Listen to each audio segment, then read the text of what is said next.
Hello, this is Matt Lappa, and this is my website review for the Baldwin Wallace University Phonics 204 class conducted by Professor Moran.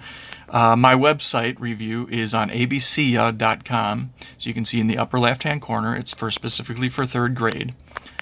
This website covers all the different subject areas from reading to math, maybe a little bit of science and social studies as well, and has games and activities for each of these subject areas. Now, as you can see on this particular website, we have third grade word games as the first section on the website, and it covers a lot of different create your own type of games, language arts games, parts of speech, things like that. There are a few things that focused on phonics, a little bit with the spelling practice over here that I have highlighted, and the coconut vowels one, which is a fun game. But some of these seem to be geared, in fact, most of the third grade ABC things that I looked at seem more geared toward emergent readers.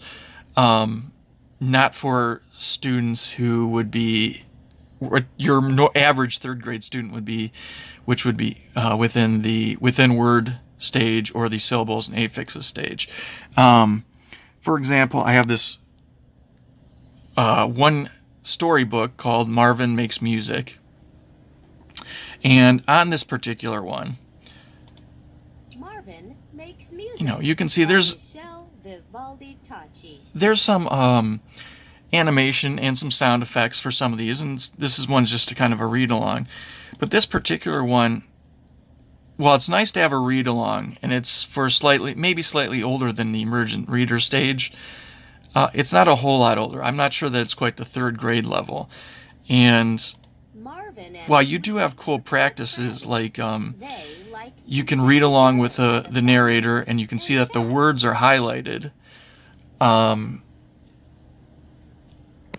It doesn't really give you any details about what a within words stage reader would have to focus on, or a syllables and affixes stage reader would have to focus on.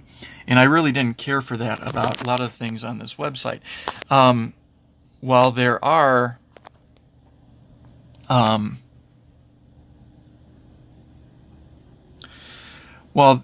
each of the websites has content standards listed that you can go to. Let me pull those up for you. For example, Base 10 Bingo has, the math standards right there, and you can hover over them and highlight those. And things like that. They don't all... Here's a good one. Letter builders.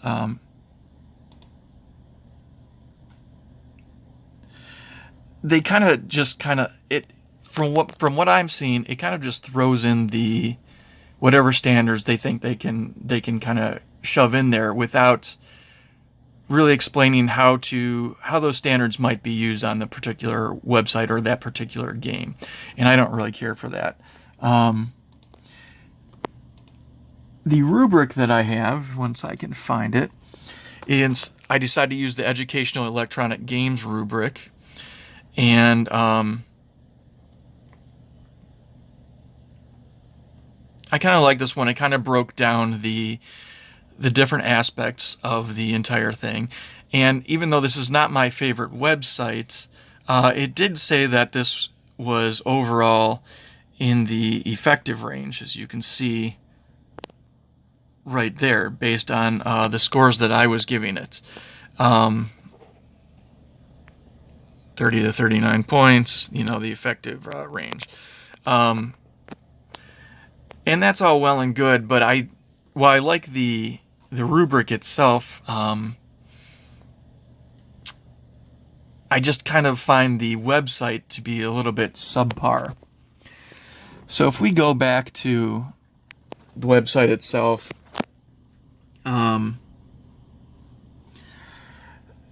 like I was saying, the literacy and word study features seem to be a little bit more geared for emergent readers or the letter name alphabetic stage readers.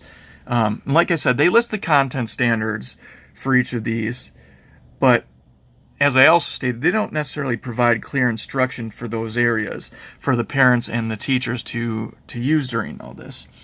And I have a quote from the Words Their Way, page 4, where it basically says, word study, as described in this book, occurs in hands-on activities that reflect basic cognitive learning processes, comparing and contrasting by categorizing word features, and then discovering similarities and differences within and between categories.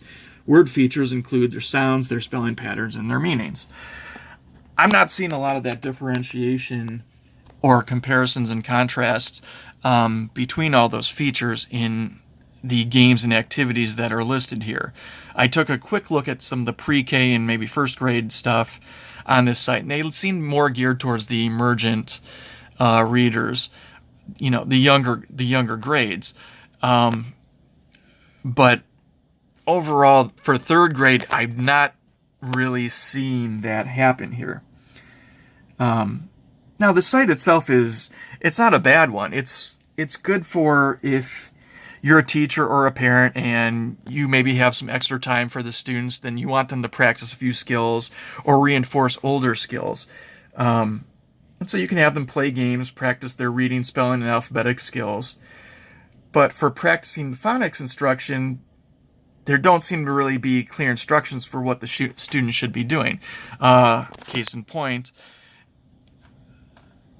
this Marvin Makes Music site that I had clicked on, it really did not give any instructions other than, you're just kind of supposed to follow and read along.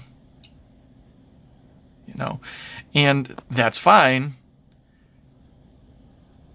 but it doesn't really tell the teacher, it doesn't tell the student what is expected from them.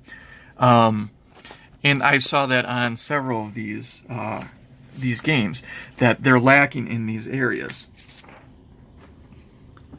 Now, in most cases, therefore, you'd want, while the kids can play a lot of the games on their own, several of them are self-explanatory in terms of how to play the game.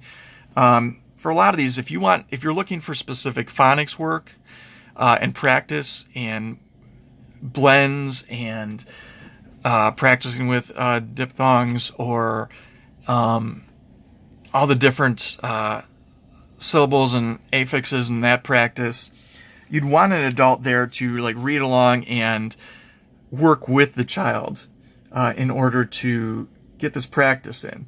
I mean, for third graders, the site's a good one in that it's very eye-catching. It grabs their attention. There's quite a bit of animation and music, and some of the games are pretty fun. I tried several of them. And for more developed within words or syllables and affixes stage readers, you can do a lot of practice with this. And I think that's what this site is best for. But if you're looking for something a little bit more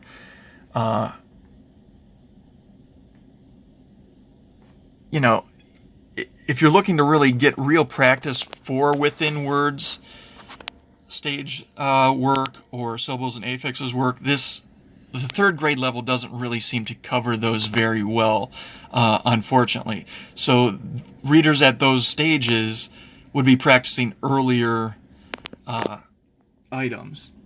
So overall, if I had to make changes for this website, I would focus on more spelling and how words sound or are blended, because that does not seem to be a real strong point on this website.